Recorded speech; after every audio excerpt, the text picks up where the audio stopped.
Beneath the unforgiving pressure of the North Sea's blackest depths, a diver's nightmare becomes a chilling race against time, a battle for survival with everything on the line. This is not fiction. It's a true story that grips the soul. The film opens with Chris sharing a quiet, intimate moment with his fiancée, Morgan, inside a cargo container, moments before his deployment. He's about to embark on a dangerous mission. His role, to install underwater pipelines nearly 1,000 feet below the ocean surface, a task as demanding as it is perilous. Soon after, Chris travels to Clipper Key, where he reunites with Duncan, crossing paths with several crew members along the way. The scene transitions to reveal the sheer scale of their operation. Towering machines and advanced equipment dominate the deck of the ship, underscoring the seriousness of the mission. We're introduced to a crew assembled for a grueling 28-day dive operation. As the men gather, Craig, their supervisor, steps forward and breaks down the mission. The divers are split into 3 units, Teams A, B, and C. Team A includes Duncan, Chris, and Dave, the trio tasked with one of the mission's most demanding roles. After Craig departs, Chris attempts to get to know his teammate, but Dave's demeanor is cold and focused. It's clear that Dave is all business, a man who keeps to himself and prefers to stay laser-focused on the job rather than engage in idle talk. After Chris steps away, Duncan turns to Dave with a few words of praise for him, recalling the solid teamwork he and Chris shared on past assignments. The mood remains professional but carries a hint of camaraderie. Soon after, all diving teams are directed to move into their designated hyperbaric chambers. Inside Team A's chamber, Duncan, Chris, and Dave settle in. Chris gently places a small photo of Morgan near his sleeping area, a quiet reminder of the life he's temporarily left behind. Dave, ever the pragmatist, questions the photo and suggests Chris keep his mind on the mission. Duncan, sensing the tension, offers some perspective. That's just how Dave is, focused and to the point. With everyone in place, Craig makes an announcement. The chambers are about to be sealed. One by one, each team confirms their readiness. The heavy chamber doors close with a resounding finality, locking the divers into their pressurized environments. Craig oversees the operation from the control room, monitoring their vitals and environment through CCTV feeds and staying in contact via the comm system. As the vessel begins its journey into the open sea, we're given a glimpse into the divers' new routine. Structured days filled with physical exercise, downtime, and communal meals. During one of these meals, Duncan shares a surprising revelation. This mission will be his last. After 2 decades in the field, he's hanging up his gear.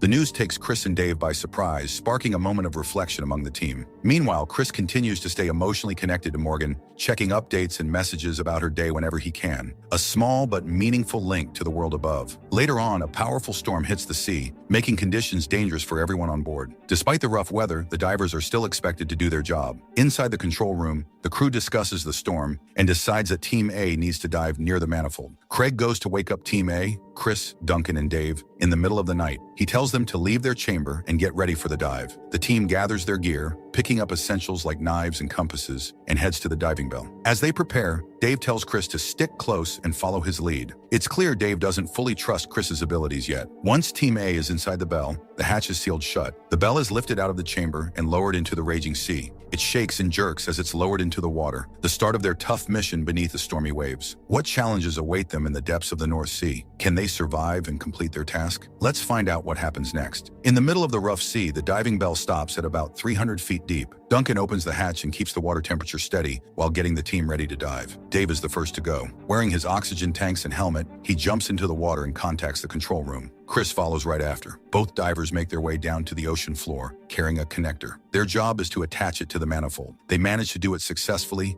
and the manifold powers up, lighting up the area around them. As Dave and Chris get inside the manifold and start their work, trouble begins above. In the control room, warning lights flash and alarms go off. Something is wrong. The ship's thrusters suddenly stop working, and the team scrambles to fix the issue. Meanwhile, Dave notices the ship is drifting off course. He tells Chris to get out of the manifold immediately. They quickly climb to the top of the structure and inform the control room of what's happening. But as Chris tries to move up further, his umbilical cord, which provides air and communication, gets stuck. The ship is being thrown around by the storm, and Chris's line gets stuck in the manifold's connector. He tries to pull it free, but that causes the connector to come loose, shutting off the power and leaving everything in total darkness. Inside the diving bell, Duncan hands out more umbilical cords, but they're running low. Chris is stuck. He can't move up or down. He's trapped, and both the team in the control room and the divers are filled with worry. Chris's cord gets tighter, making it hard for him to breathe. Dave tells him to switch to his backup oxygen system, the bailout system. Chris does, but now he has only 10 minutes of air left in his tanks. The control room realizes how serious things have become.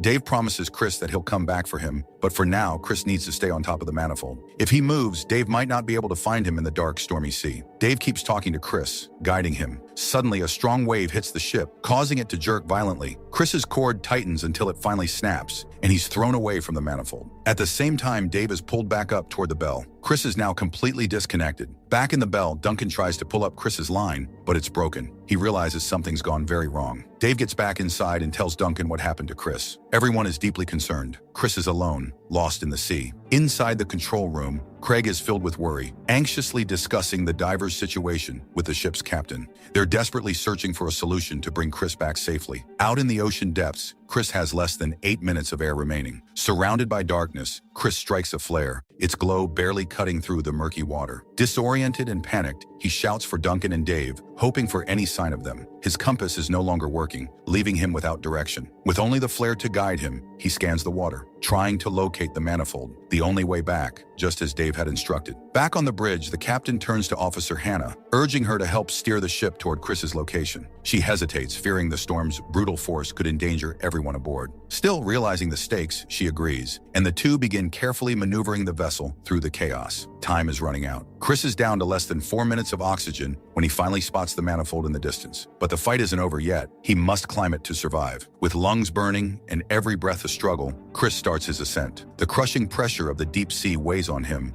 and fear creeps in. Fear that this may be his final dive. But he refuses to surrender. Driven by sheer will, he pushes forward, reaching out, clawing his way up. Despite the exhaustion, despite the pain, Chris climbs once more. And finally, against all odds, he reaches the top of the manifold. Exhausted and barely clinging to life, Chris lies motionless atop the manifold. In his mind, the image of Morgan appears, her smile, her voice, the moments they shared. At the same time, far from the sea, Morgan sits alone, filled with worry, longing for his safe return. Her fear is real, knowing the danger Chris faces deep beneath the waves. Chris's strength fades, his breathing slows, and hope slips away. Though he made it to the top, a feat of sheer determination, his oxygen has run out. As the darkness closes in around him, his eyes gently shut. The deep sea, cold and silent, surrounds him. Back in the diving bell, Duncan and Dave grow more anxious by the second, fearing the worst. In the control room, Craig's face shows the weight of responsibility, his concern for Chris written all over it. Hannah and the captain continue to battle the storm, doing everything they can to stabilize the ship. Desperate to find Chris, Craig orders the launch of the ROV, a remotely operated underwater vehicle.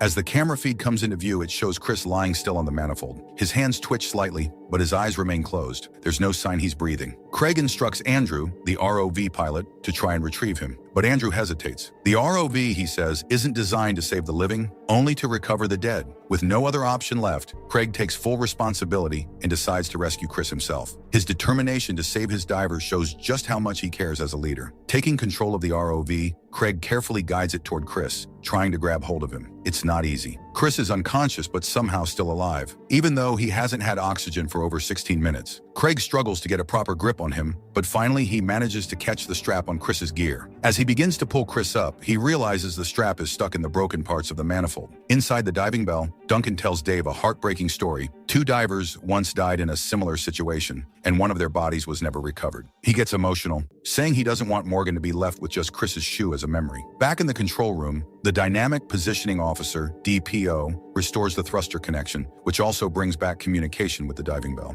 Craig quickly tells Duncan and Dave where Chris is. Dave gets ready for another dive to go after Chris. Duncan is torn. He's worried about Chris, but also afraid of sending Dave out into danger. Still, Dave suits up and gets clearance from the control room to dive safely into the sea once more. Craig keeps a close eye on Chris through the ROV feed. Chris is still unconscious, but miraculously, he's alive. Down in the deep, Dave reaches him at the manifold and quickly unlocks the strap that was holding Chris down.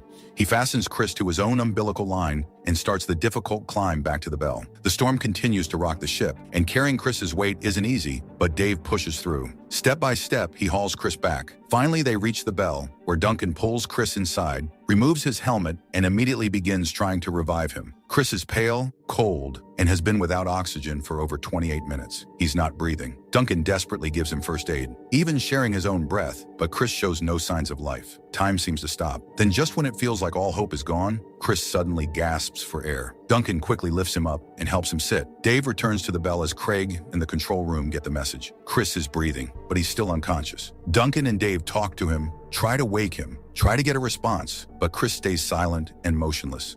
Their hope begins to fade, believing they may have saved his body, but lost the man inside.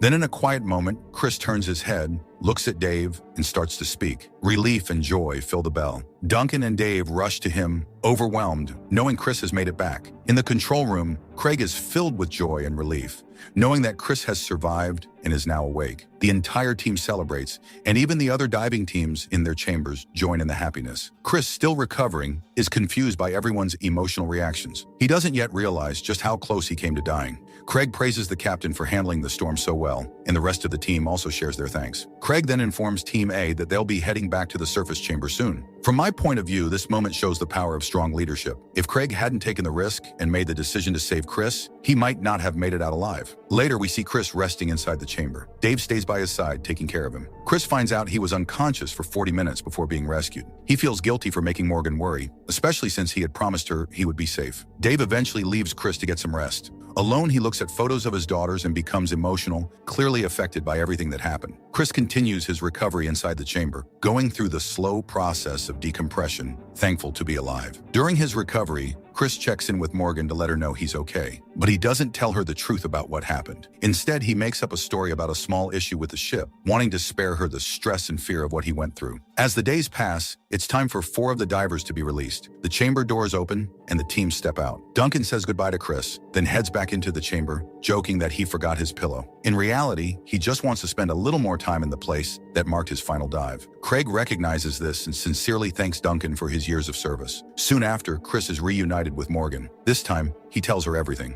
She's shaken by the story, but Chris comforts her, promising that no matter what happens, he'll always make it back to her. The two then head home together, ready to start a new chapter. Amazingly, despite being without oxygen for 29 minutes, Chris suffers no long-term physical or mental damage. Experts believe a mix of the extreme depth and cold temperature might have played a role in preserving him, but even now, no one can fully explain how he survived. To many, including me, it was nothing short of a miracle. After the incident, Chris and Morgan get married and begin their life together. Just 3 weeks later, Chris, Duncan, and Dave return to the North Sea to finish the mission they had started, bringing this incredible real-life story to a close. If you enjoyed this gripping true story of survival, make sure to like, share, comment, and subscribe to our channel for more intense, real-life stories and powerful survival films.